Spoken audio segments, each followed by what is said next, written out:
Hey, it's Anthony Meisner with Land Title. I came to bring your first to know update for Greater Metro Denver, and check this out. We are, in fact, in a market where we've seen a 2% rise on the average sales price.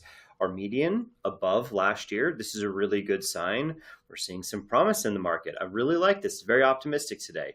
Now, if we look at the, attached market, the attached market is seeing, a little bit of bouncing around in the average, but very similar to last year. It's been up and down kind of around that same mark. The median down 2.3% really shouldn't surprise anyone as much inventory as we've seen on this market. But then when we took a look at our second check, we look at that average price per square foot. We really are still significantly down in the condo market, but we're only showing about 1.5% this month.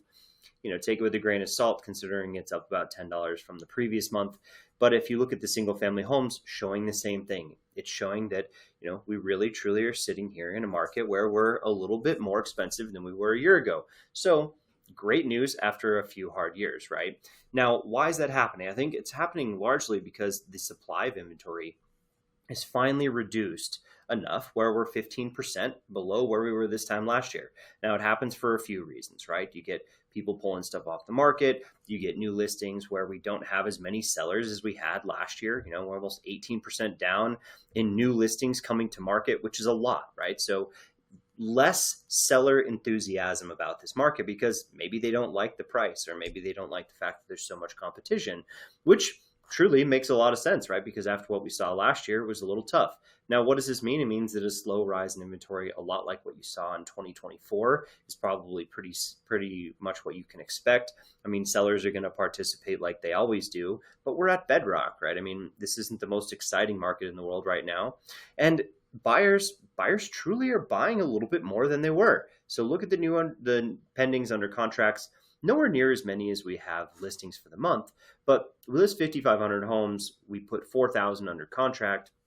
Slow rise in inventory is what you're going to receive. And we're up to about 3.3 months of inventory, 3.38 months of inventory, about 3% more month supply than we had this time or last month, but 14% less than last year. And that's keeping that price integrity. So it's really exciting to see that. But if we're going to follow what we saw a year ago, and especially with a little bit higher interest rates than maybe a lot of people expected, I think we're going to see a lot of similar behavior to last year. And so it should trickle off for the rest of the year like you saw previously, but it doesn't just fall off a cliff, right? It's just a little less buyers every single month going under contract because buyers are controlling the narrative right now. Now, if you look at the market activity, this is really what does it feel like to be a buyer or seller?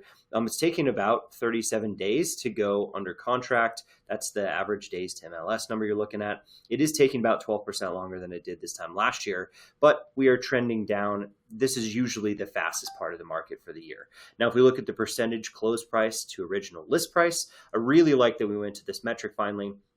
It tells us a little bit more. It doesn't show concessions yet. There's still concessions out there that are pretty rampant, lots of that happening, but it's definitely pocket by pocket. You can see that 97.6% of original list price is pretty good, and it's really similar to last year. So it's going to feel a lot like that. Hopefully this doesn't see those prices fall off as much as what we saw before, but it definitely is at the peak, right? We saw April, May is pretty historically the top of the market for this kind of thing, especially since we look back to 2023.